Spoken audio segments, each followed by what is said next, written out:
Great minds think alike. Hello, hello, hello. Welcome in. Birds Up in the podcast. It's your boy Q City. Your boy Taj Bravado. This episode 81. All bricked up. Look, you knew it was coming. You knew I it do was not coming. All approve of right. this, fellas. I do not approve of this. That's all him. All right. Yeah. That was all me. Now our season's over. It took a week to grieve. We're back. We really just gonna get into the off season content, off season topic. I want to go ahead and start putting this out now. We will be live streaming the draft now. Taj is a bit more knowledgeable about the ins and outs of the legal ramifications of how to do that without us getting put down. So like, gonna lean on him and do some reading as well. So we may not. What is it? We can't show like the pics or You can't show like or have audio, but we can talk yeah about it. We can react to it. We just can't have the audio. Well, we might be able to have the audio, but I have to look at that. But we definitely can't show it. Yeah, so we don't make enough for the NFL to sponsor one of our broadcasts. So in the meantime, we will be reacting to the draft. Last 2 years, we've gone to the draft. Can't this year, and that is all my fault. Y'all can blame me for that one. Pull out game week. Got a baby coming around that time, so I can't leave. But we will be able to live stream the draft, right? Now, to build up to that is building out our team, building out our staff, right? And then also defining needs within the team. We'll do that over the course of The we got coming months. weeks, Yeah, we got time. weeks, months, all of that. So just it's gonna be a long ride. Just come along with us. Yeah, we should be here every week. Y'all tune in, get your little fix. You know what I'm saying? Hear from you boys and get on about your day. Now, topic at hand. We have hired Mr. Jeff Ulbrich as our new defensive coordinator. Um, I have my thoughts on it.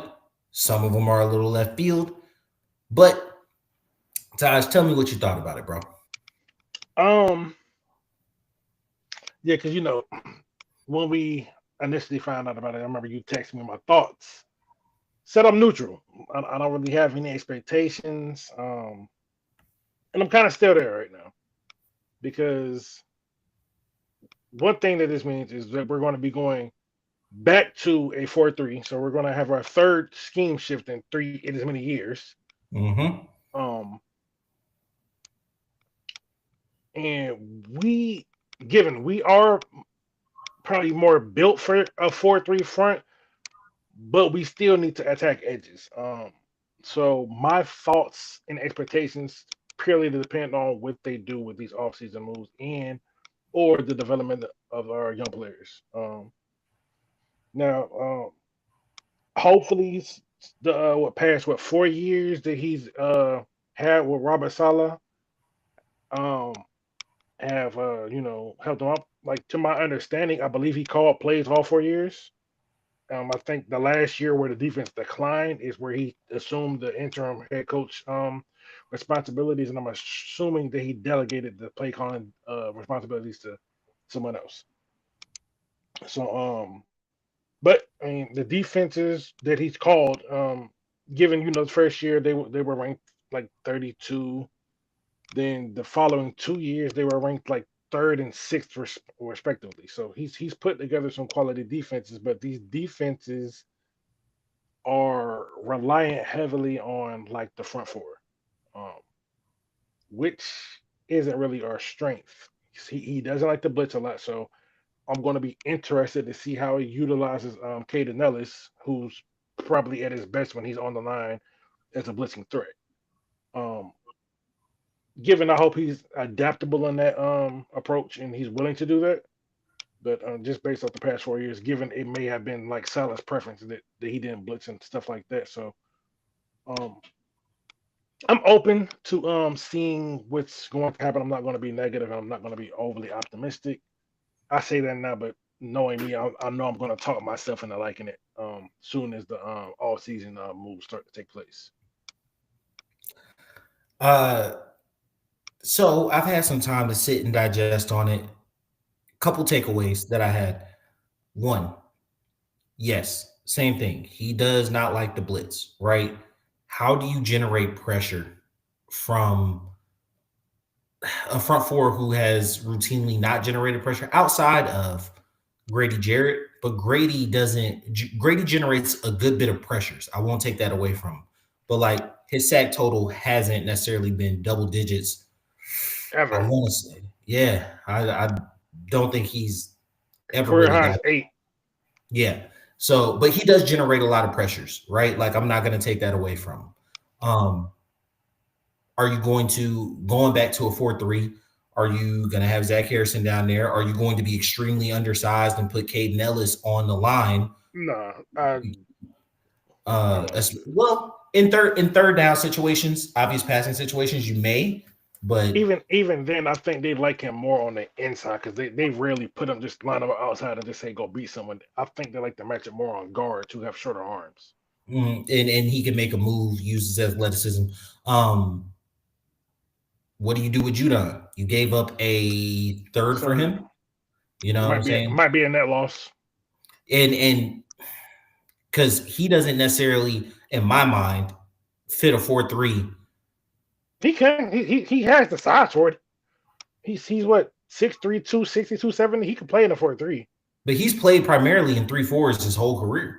Just because he has don't mean he can't. Like he has the chops to do it. Like I And like him more so as a defensive end than a linebacker.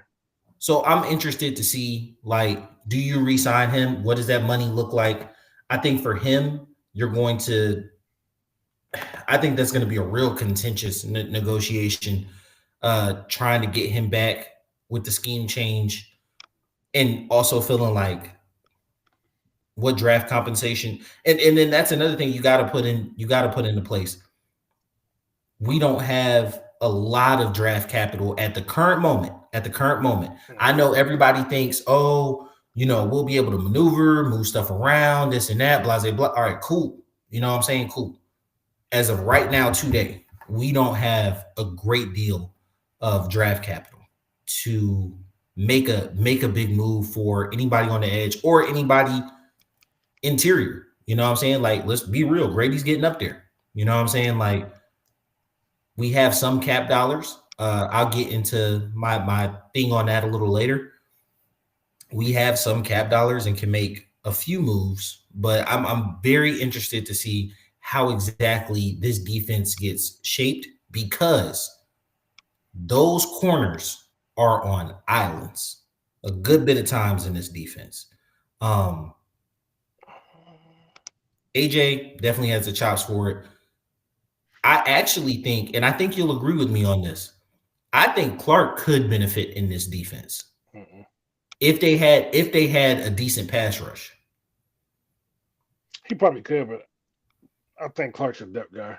Um, they're definitely going to look to upgrade the position, whether it be looking at someone. They probably want someone at least at a Mike Hughes level, someone who could comfortably play main end zone, because his defenses employ a lot of cover three, cover one, and some quarters, which is cover Yeah, four. and so Um, when I think of these type of defenses, right? Obviously, Sauce Gardner, Richard Sherman, but you don't just overly find those type of dudes, right? I mean, but it's not even an island thing because it's just basically just like just don't get beat deep.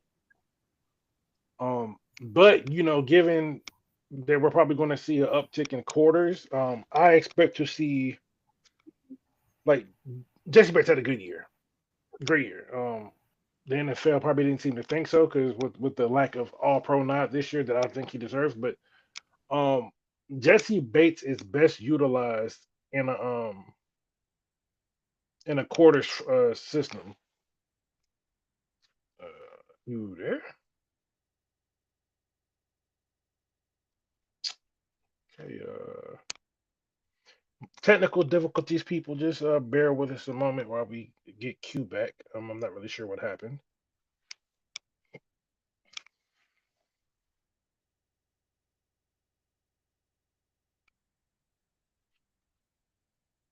Yep.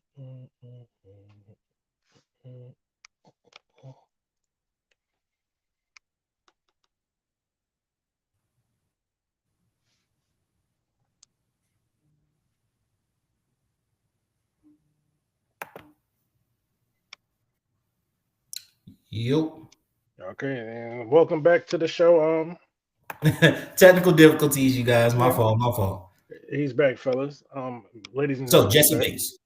Yeah, so Jesse Bates, I think he could be very utilized greatly in this scheme on the back end at least.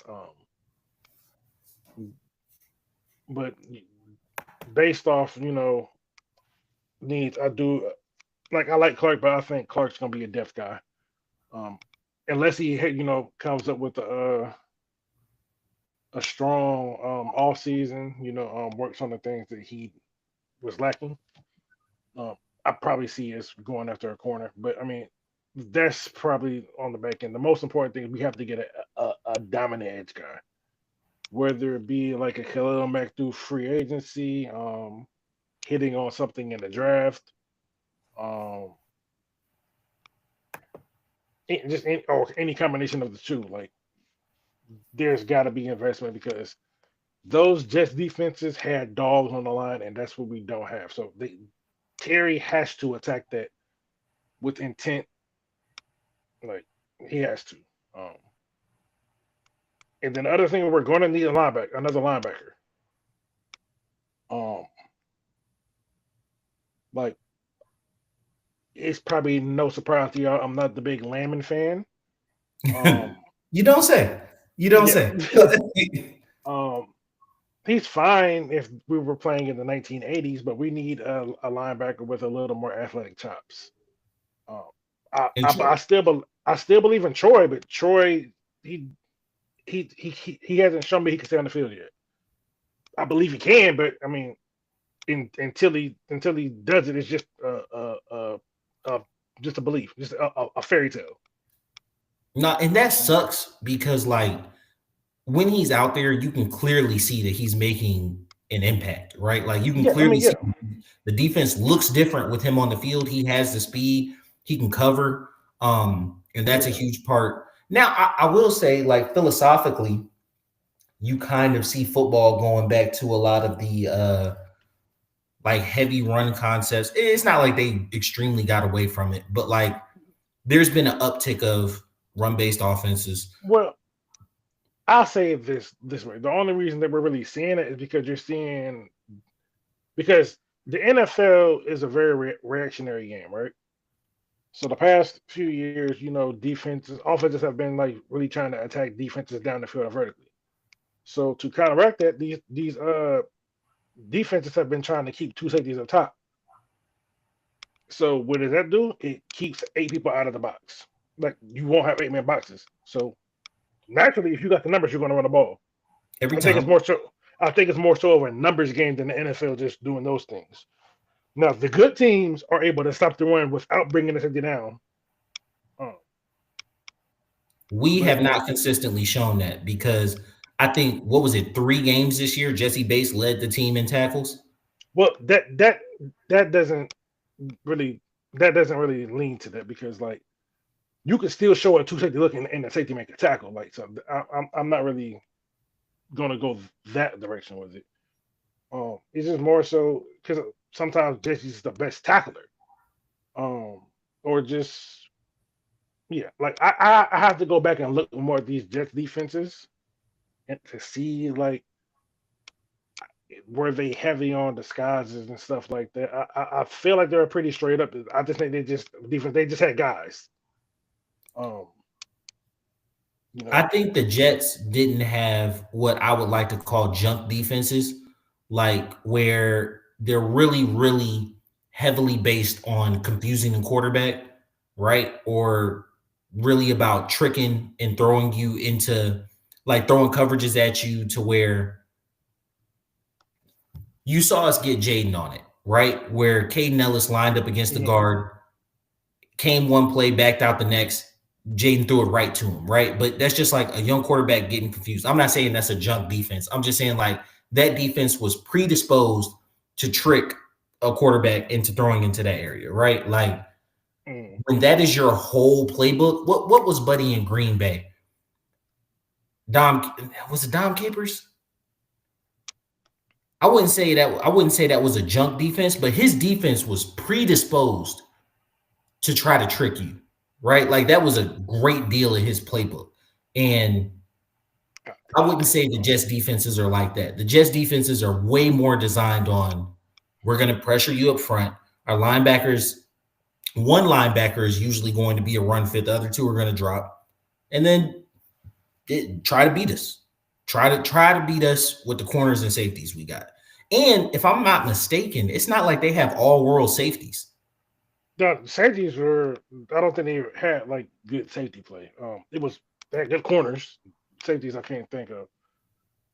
So a player like Jesse can change the way the coverages. Because like sometimes you can't do certain coverages because you know what guys you got. Jesse Bates is one of the guys that could do a lot, so you can get a little more creative on the back end. I think something that we did consistently is put Jesse and AJ same side. I think early in the year I was frustrated by it because I thought they were both very good in coverage. Why not split them up and take away different parts of the field? But I think they did kind of play off each other very well. Jesse is gamblers, maybe too strong a term, but like no, he's a gambler. No, he's a gambler. He likes to play it fast and loose a little, right? And like AJ will cover up some of those deficiencies, and I enjoy it. So maybe those guys who hold a clipboard for a living know a little bit more about football than I do, just a little bit, Yeah, to say gambler might be a strong term is the understatement. Jesse is he's a misogynist when it comes to playing safety. He is not a woman man. Nah. He Roman. You understand? Rolling Stone. So I think that leads into, and you guys, my video's out. Too much red tube on the computer. You know how it is. I'm kidding. I'm not a gooner. No, I'm not a gooner like that, bro. Like that. Hey, yeah, plus you got a phone. You don't need all that. No, I'm kidding. Yo, all right, look, I'm really gonna have people thinking. No. Yeah, video's just out. But one of the points, I brought it up in the last video. I went back, looked at it. When me and you talked early in the season, right? We said, hey, if Penix plays this year, people might be fired, right? Like Penix should not be playing this year because we gave Kirk all this money, blah, et cetera, right? That leads into kind of the thinking of what I'm about to soft launch here. And I think this will shape a lot of my thinking for the offseason, whether you agree or not, because we talked about it, but this will shape my thinking for the offseason. I don't believe that this job is as secure for Raheem as most people would want it to be or believe it to be. My reasoning behind that. As a GM, in the NFL, it is almost unheard of outside of like retirement. You get to hire 3 coaches. That almost never happens, right? Penix legit looks like a star. He legit looks like somebody. We ain't gonna say a star yet, but there's promise. Promising talent. You're somebody I want to build around, right? If I get rid of everybody, I know I got you. Bijan, legit star. Bijan's a legit star. London, talented. Very, very talented. I wouldn't go star yet, but very, very talented. Right? No, I would say he's a star. It's your first year over 1,000 yards. I wouldn't really call. I mean, fourth in the NFL in yards. I'm just saying. I don't know because, like, I mean, to me, it's not a coincidence that the first year he gets halfway decent quarterback play, he goes off. No, I don't disagree with you, but me and you were real tapped in on watching every game, knowing the team. I wouldn't call him like an Eagles fan knows Bijan. I don't know if a Steelers fan truly knows Drake London. You know what I'm saying? They do. They do because Drake London's entering top 10 talks. He's like I've been seeing it. Drake London's been in a lot of top 10 lists this year. And hey, look, I want to. That's me thing. Then I want to see it again for another year. But I think he has a lot of. No, Drake London's a star. Bijan's a superstar. I give you that because like Bijan is getting up there with like Justin Jefferson, like type of notoriety in the teams. But like he's a household name. Like B's, you know you're good when you're on a first name basis. Yeah, Bijan. Yeah, exact. Jettas, Bijan, like you know him from first name. So, but the point I was gonna get to is the fact that like you have these building blocks on the offense. I think the offense is going to be straight this year. I think Zach Robinson took his lumps last year. I think a point that you brought out, and I think was repeated and shown out, especially over those last 4 games, Zach Robinson had an offense he wanted to call, and Kurt just couldn't execute it to the highest regard once he started to go into the tank, right? Cool. With that being the case, I think the offense is going to do well this year. If the defense lets us down, right? And the reason I would believe that the defense will let us down will be 1, personnel, or 2, if you remember what I said about the Jets defense, which played out this year to an extent, especially down the stretch, they were not built to match the offense that they wanted to play. Not that they were a bad defense. That defense just was not built to match the offense they wanted to play, the offense they were calling to play, right? See, this is where I'm going to push back on that a little bit because, like, the construction of these teams are different. The Jets team was built on the back of the defense. Ours is built on our offense. So we're not asking the defense to carry the load like the Jets were. We're asking the defense just not to fuck it up. No. Okay, so, and we had this conversation. Remember, we had this conversation on ATL. You think 99% of the NFL populace believes the Jets team was supposed to be carried by their defense. Mm-hmm. The people within the Jets organization felt like that Jets team was supposed to be carried by their offense. And that led to them calling offensive series that didn't keep their defensive strengths in mind. And they were playing bad complementary football. But you got to do like Aaron Rodgers. You're gonna put it on the shoulders. That's why you wouldn't got him.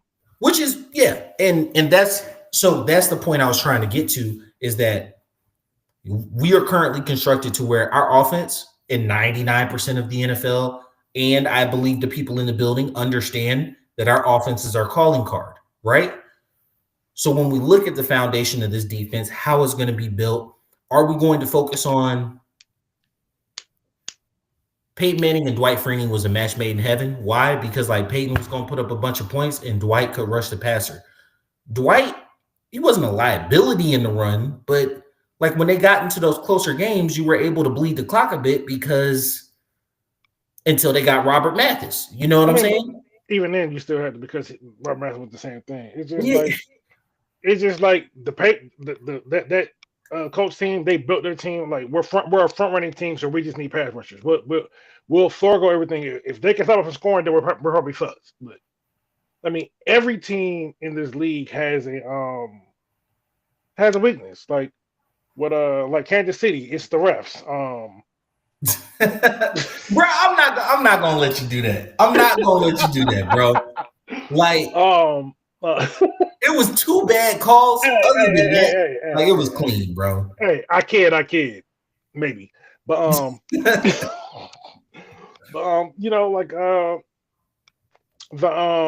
the Houston Texans, their O-line, maybe play calling.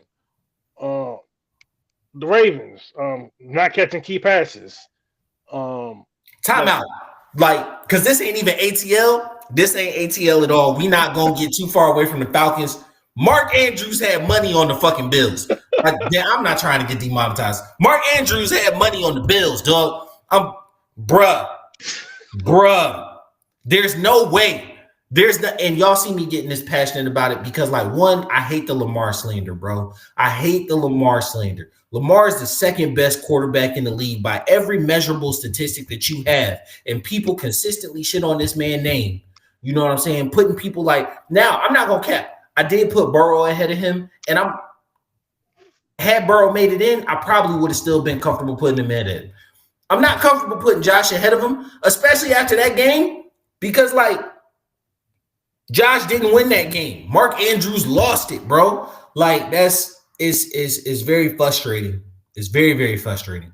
But I digress. Lamar is still like, and then the discourse around him is crazy work. I saw a man with a straight face say he made that pass as hard as possible for Mark Andrews. Oh, yeah, Mr. Chris Sims. Yeah.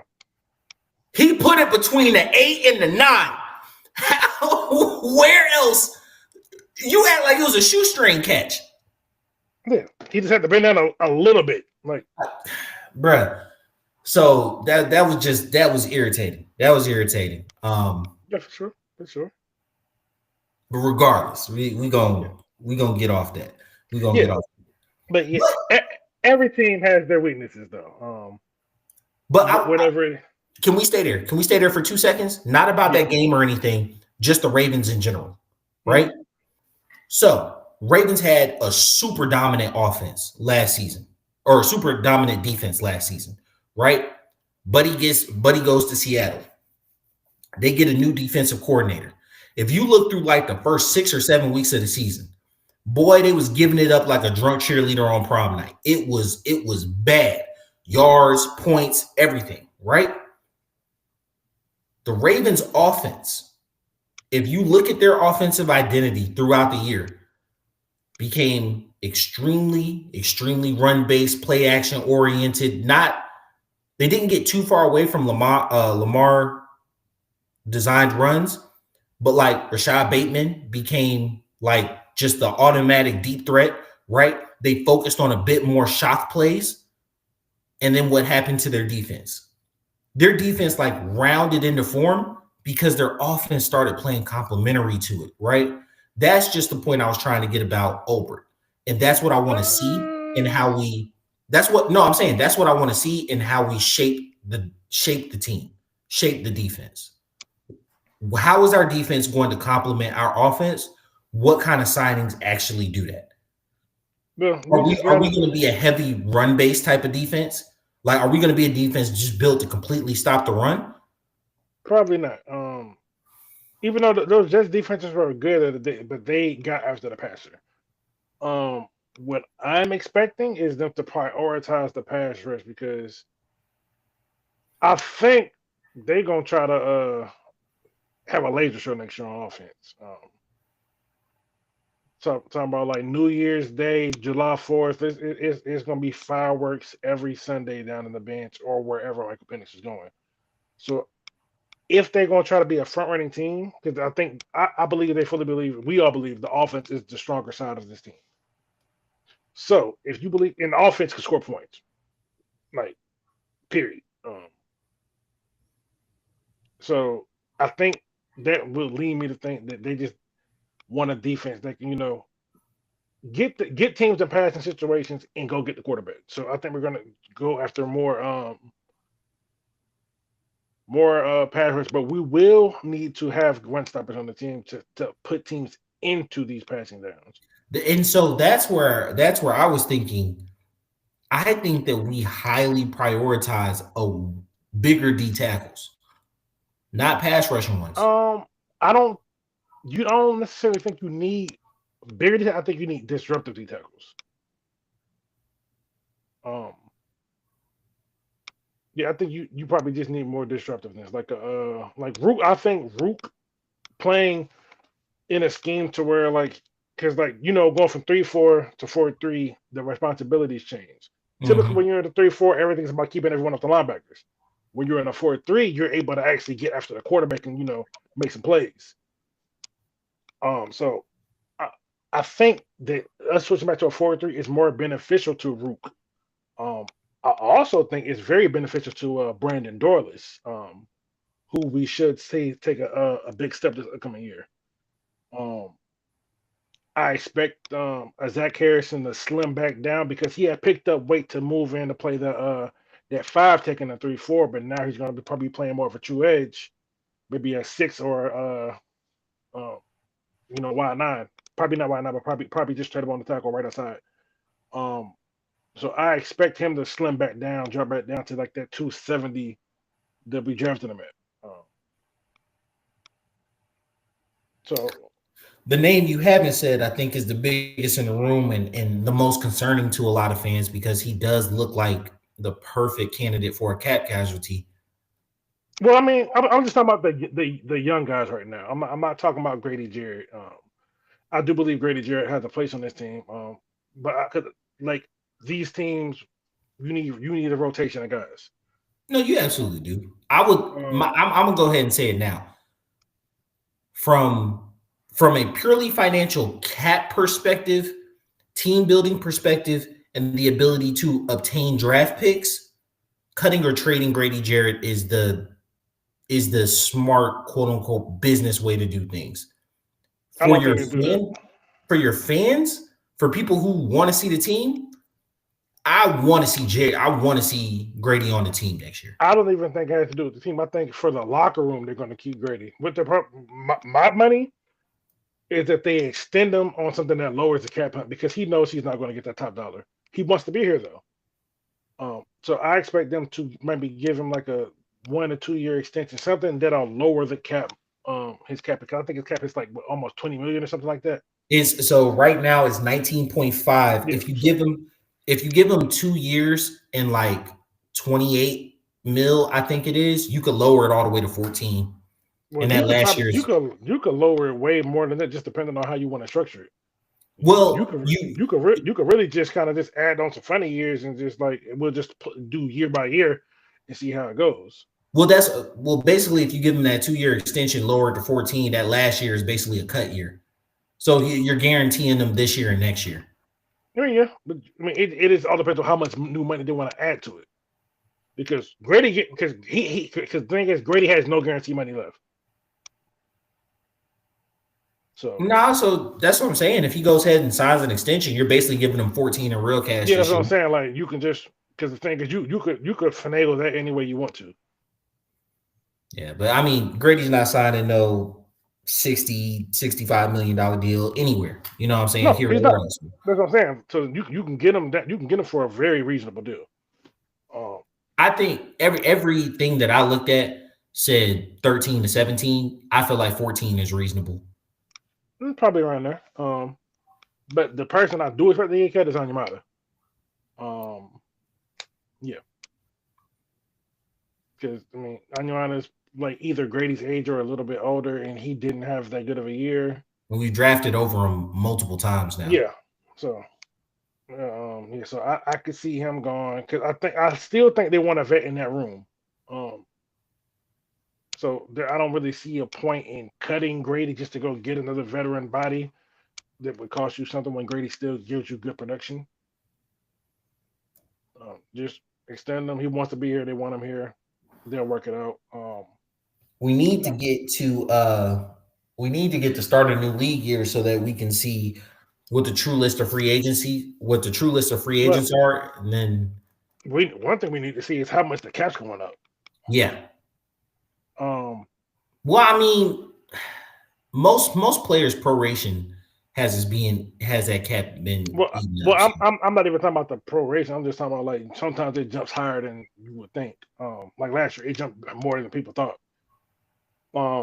But on offense, we may have a pretty decent sized hole to fill on offense. With Chris Dorman, Drew Dorman. Forgive me, Drew Dorman. I don't think they're gonna resign him.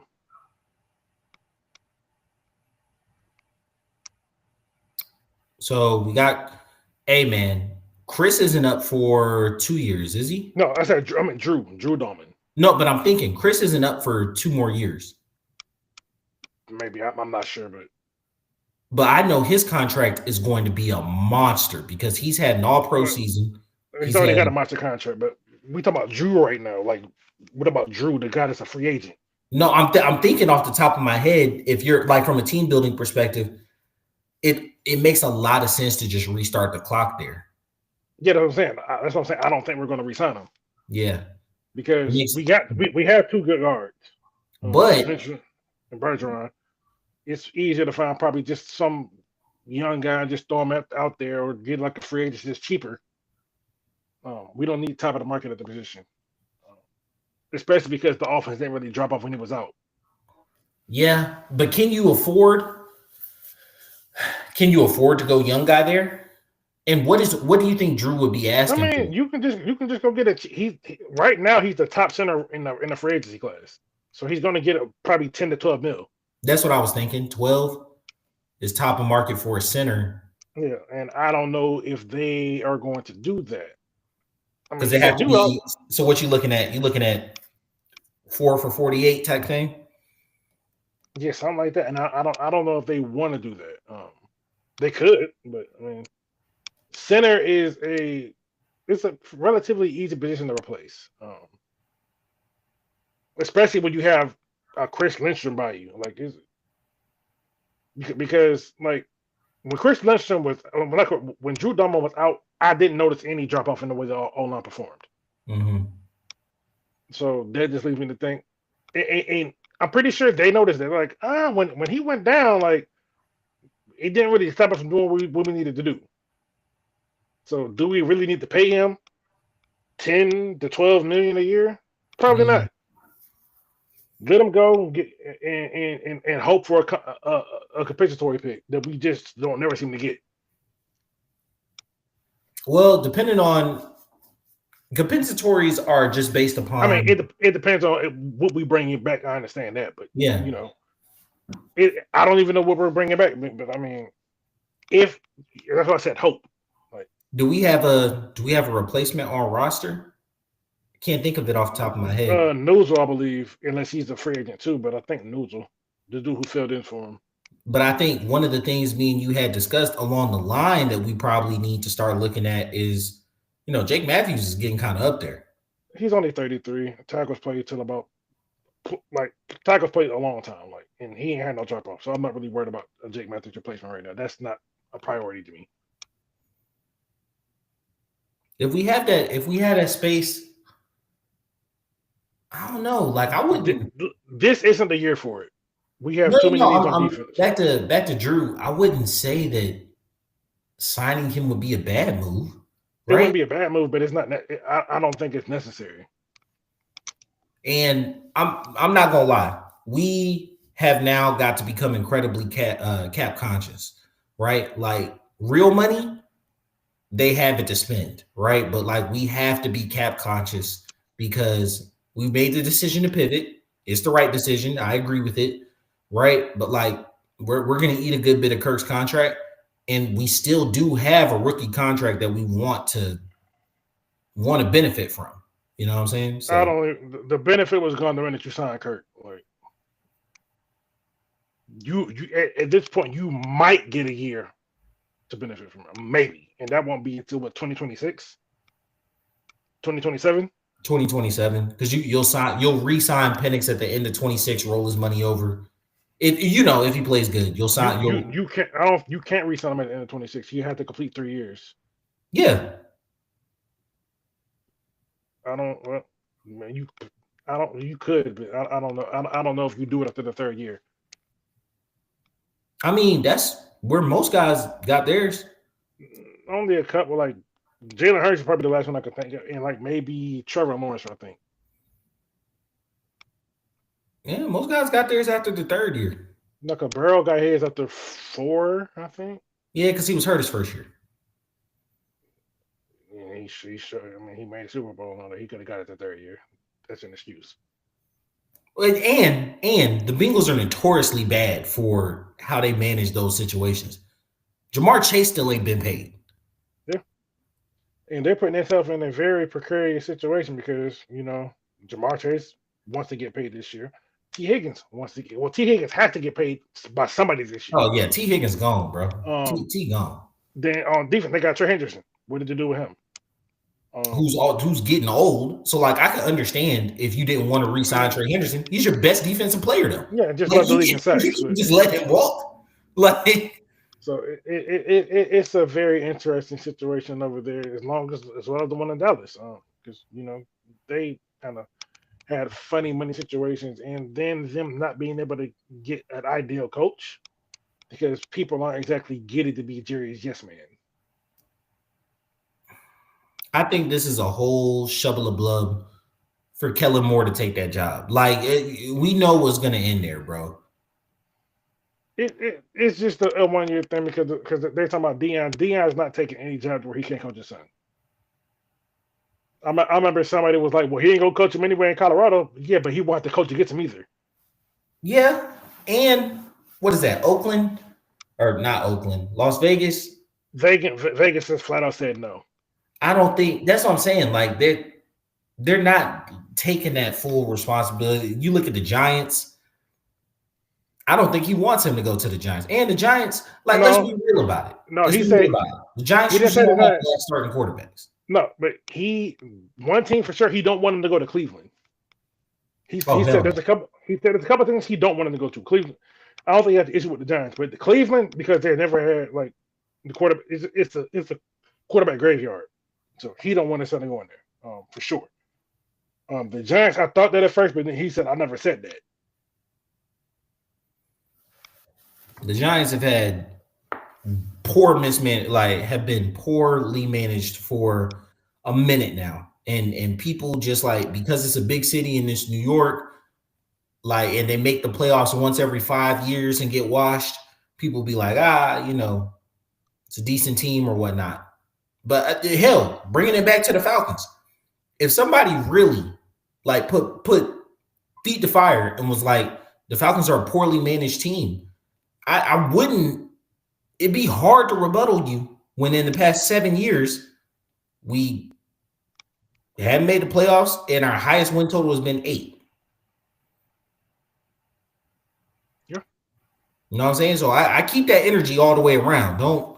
I'm not playing favorites with it. Like the Giants are a poorly managed team, and so like, and to an extent we are too. Which leaves me circling all the way back around.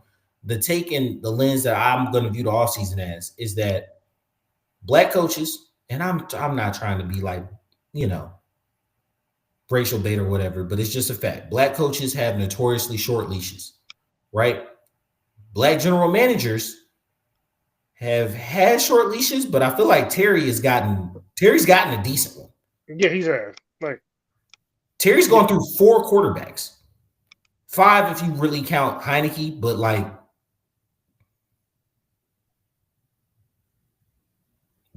It's 6. Well, I got Ryan, Mariota, Hinkie, Ritter, Heineke, Kirk. Phoenix. There it goes. Yeah. Like you usually don't get that many chances as a GM, right? And like everybody will be like, "Oh, Matt was on his last leg," right? Cool. They mostly piss Matt off. That's the reason there, but yeah.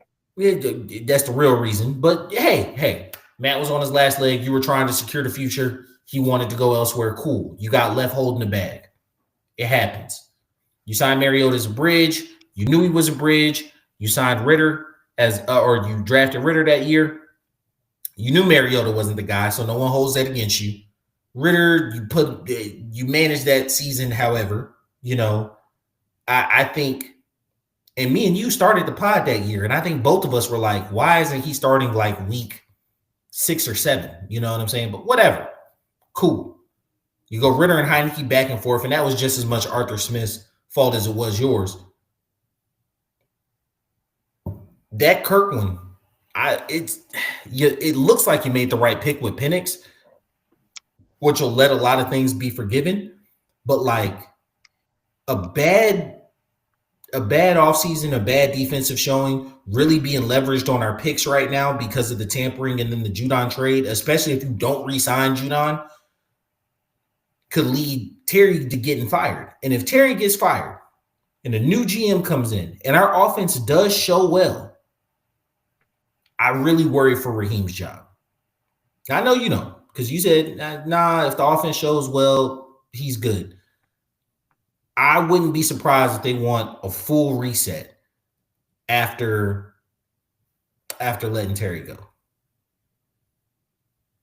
I think Raheem got a decent leash ahead of him.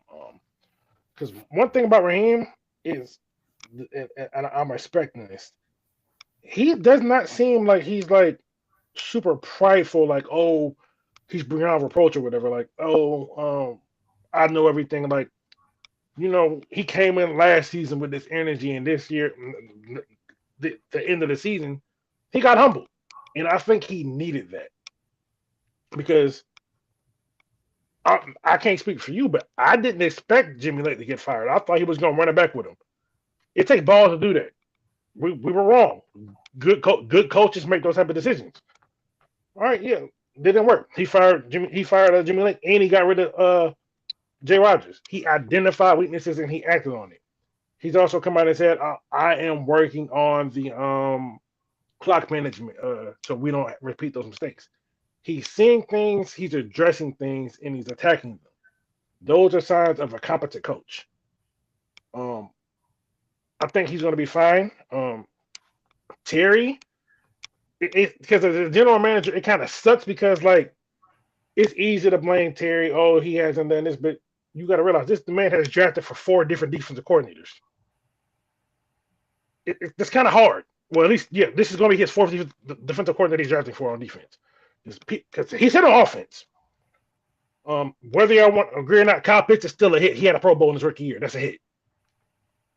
Well, maybe not a grand slam, but that's a solid pick because he got on base. He got on base with that one. He got a base. Yeah. Drake London, that's a hit. Bijan, grand slam, damn near. Yeah. He hit the ball. We're waiting to see where it lands. What's it called? Drew Dama was one of his picks. That was a good pick. And I know you don't give credit for this. I give credit for re-signing the right people. I don't give you credit for re-signing a good player.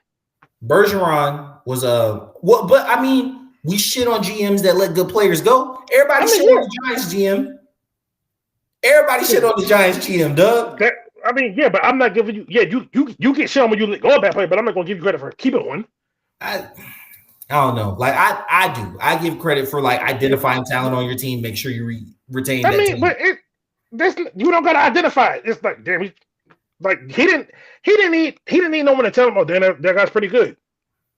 It's obvious. Like, damn, should I re-sign AJ Terrell?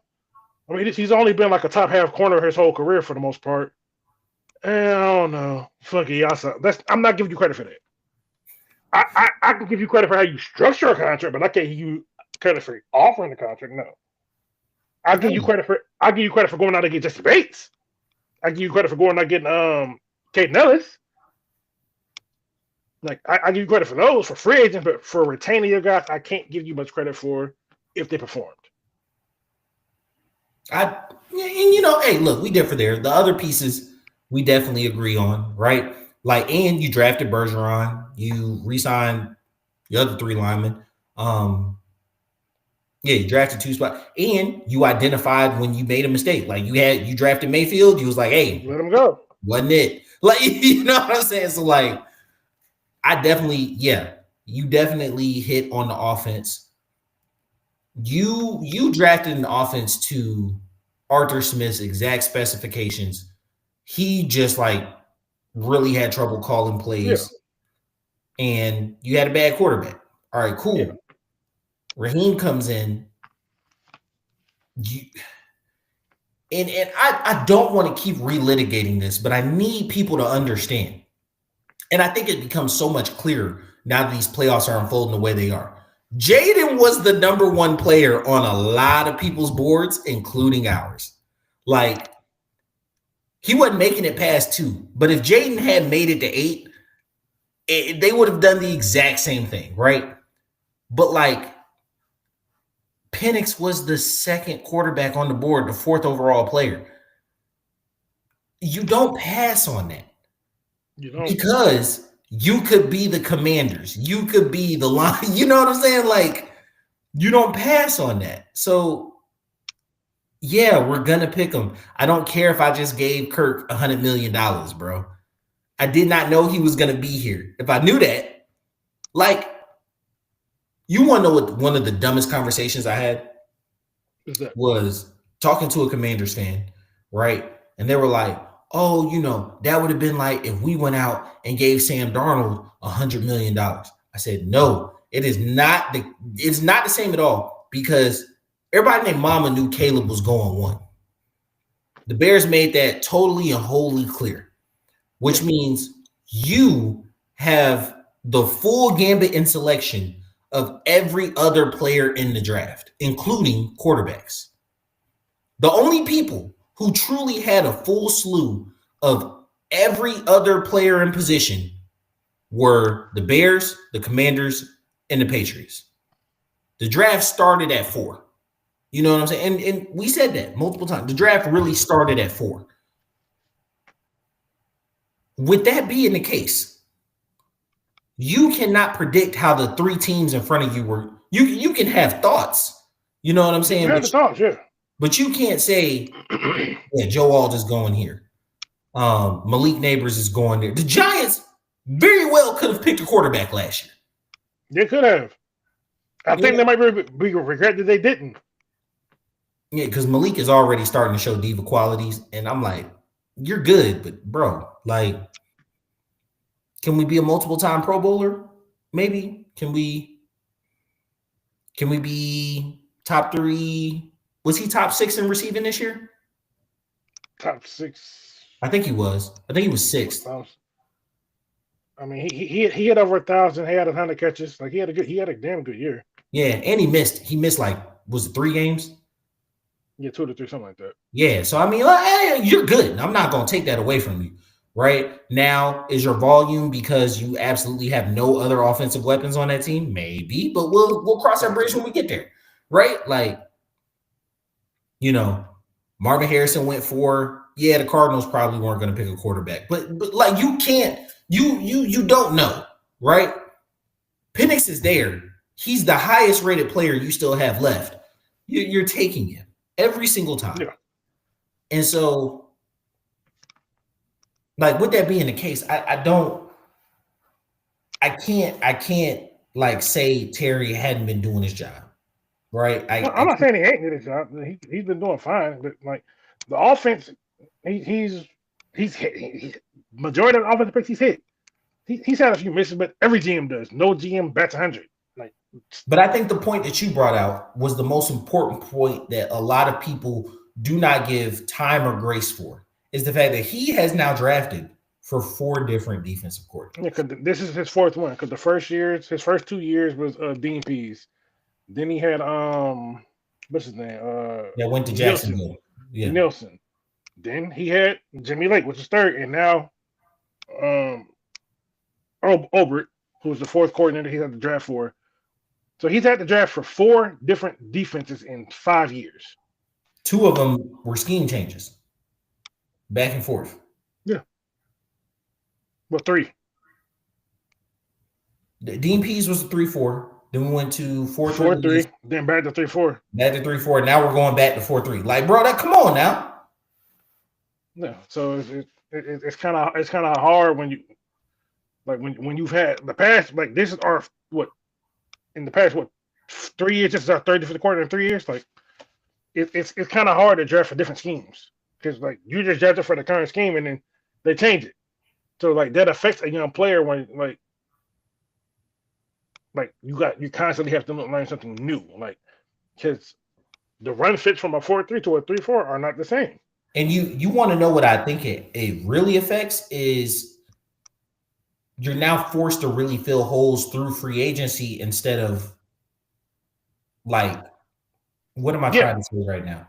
Like. Look, you need vets that's been in the league that know these defenses, which is why you see a lot of the quote unquote he's signing because he knows the defense. Yeah, because the rookies are having the constant change, so you need stabilizing forces. Exactly. Like I have a young guy who I spent all last year investing into in this way, and like, hey, scratch all of that. And you may have been playing a 3-4 in college. You know what I'm saying? I drafted you because you were a great fit to this defense. Now I'm about to take you and play a Yeah. defense that you maybe haven't played ever or since high school. You Right. know what I'm saying? Because like when I look at it like this, like I'm going to use Arnold Ebiketie for an example, right? The past 2 to 3 years, right? He's come on hot in the second half of the season. Why do you think that is? Because that's when he finally got comfortable in the defense. Both defenses. Because both of them defenses were new. His rookie year, he came into Dean Pease. Second year, they changed it. Oh, damn, okay, 4-3. So Nielsen likes bigger edges, so he was like, "Oh, we're just gonna put you onto a DPR." But I was in the about to second say half he of the really season, didn't get no burn like that.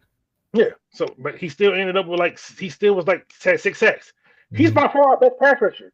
But if he having to constantly learn different schemes, he's not comfortable in the defense. But I don't think it's a coincidence that in the second half of all of these seasons is when he hits a streak. To people, because people are like, "Oh, he's only getting hot." Well, yeah, because he's just not getting comfortable in the defense. He's now learning the responsibility, learning where everyone's supposed to be at. Like it's difficult to learn these things, especially when like there's a lot of turnover.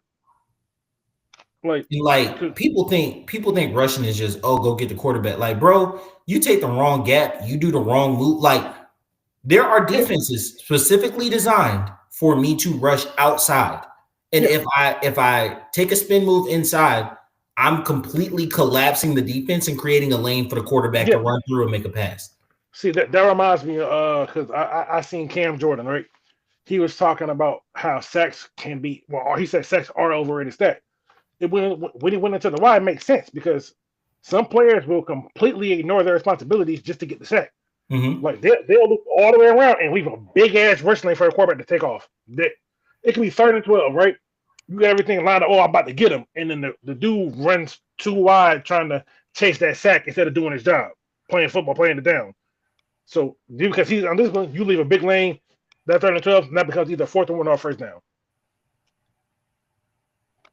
It's the simple things. Like so, we need players to do those things, but it's kind of hard to even learn those type of things when you're constantly changing schemes. This is Yeah. Ebiketie's. Arnold Ebiketie's going to his 4th year in the NFL, and this is the 4th year as the coordinator. And he's literally went from 3-4, 4-3, 3-4 back to 4-3. Like the run fits are different. It's tough, and it's not like he's staying in similar schemes when he goes back to the 3-4 because the philosophies are different in each one. So it's rough. But like just to put that on the player. Like, when you look at Terry, it's rough for him because he's like, well, I drafted this guy because whenever you draft a player, you're drafting them with the envision of that rookie contract. So you have to like, all right, 9 times out of 10 when you draft someone, they're not going to be who's there. It's very rare that they're that guy in year one. So you're drafting them with the expectation of like, what do they look like in 3 to 4 years? It's kind of hard to foresee that when you're changing schemes back and forth.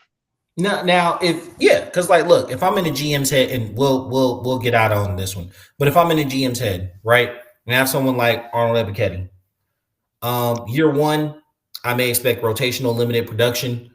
Year two, I'm expecting you to be a rotational starter. Year three, I expect you to be a starter.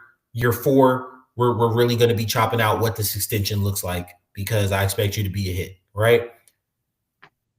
You almost have to reset that clock every time you switch a defense.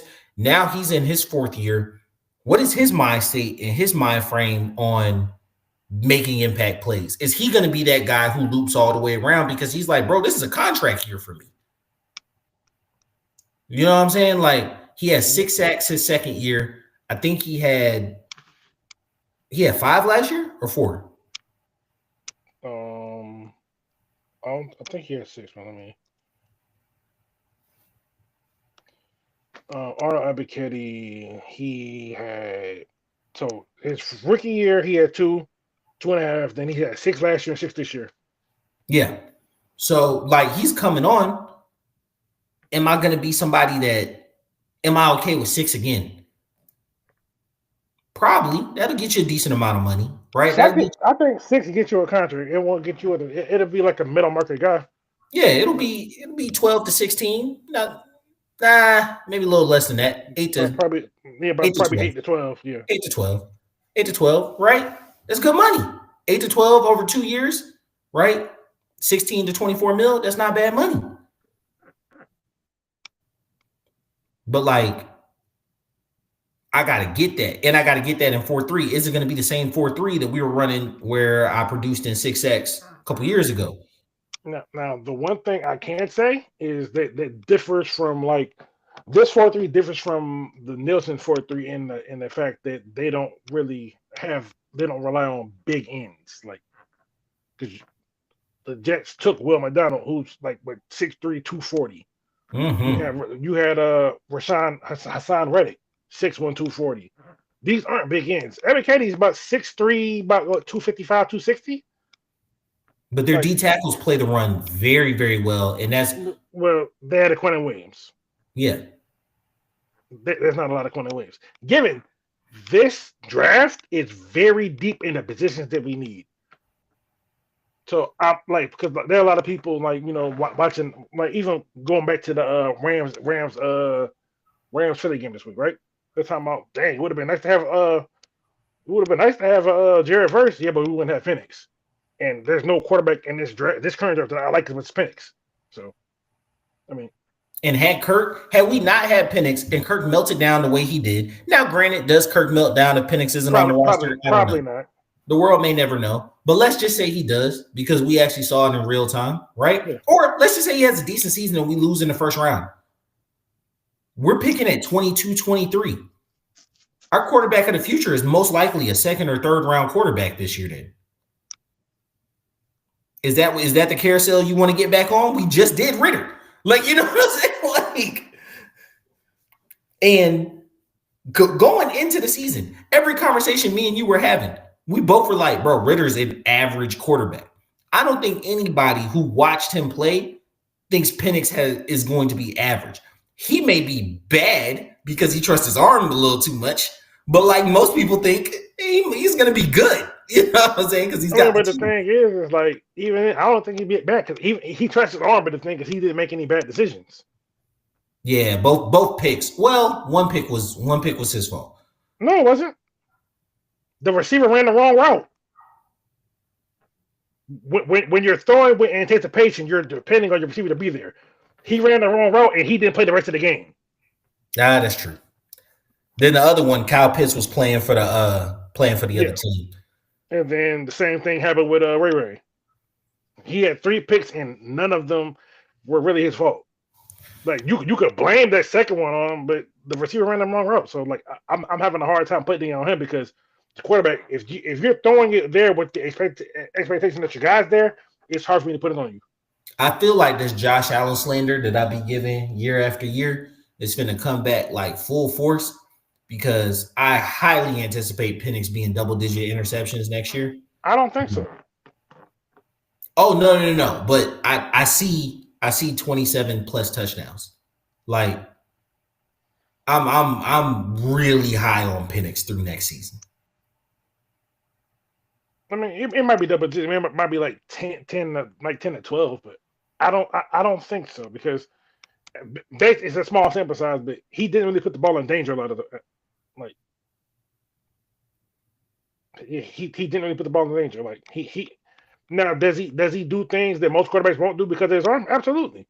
Will that result in turnovers? Absolutely, sure will sometimes. What was that? Is it going to go? Yeah, probably. That's the nature of the beast. But like, depending on how much people weigh these things, like PFF had him ranked like I don't think he had any turnover-worthy passes. Yeah, and he seems like the type that'll throw that ball. It'll bounce off it'll bounce off the receiver's chest. It'll go into the defender's hands. He gonna say type shit, come back out and throw a touchdown, baby. Like it ain't what it is. He's not phased at all. So I like that. I really fuck with that. So yeah, video was out. We went a little long, but appreciate you guys that stuck around. I'll go ahead and splice these together. But always, as always, when you hear this on Spotify, please tune into the YouTube. You'll be able to hear the live, see the live. Love audience members. We love being able to interact. BOAF Media. It'll be pinned on Spotify. All you gotta do is click the hyperlink. You guys may notice that we have slightly more ads. That's just like Fans First Sports Network. That's who we're signed to. They kind of control that. So if you hear like an on-air ad, that'll be me and Taj. But those breaks within the video, that's them. Got some feedback about that one. I'm not gonna lie to y'all, that's not gonna change. So if you want to hear the full audio without having to do that, you can just come to the YouTube. Always need subscribers. Love to see y'all there. Other than that, Taj, you got anything? That's about it for me. All right, it's been your boy Q City. Your boy Taj Bravado. We out. Peace. I don't know if you know, but they can't see you. Oh, I didn't do it.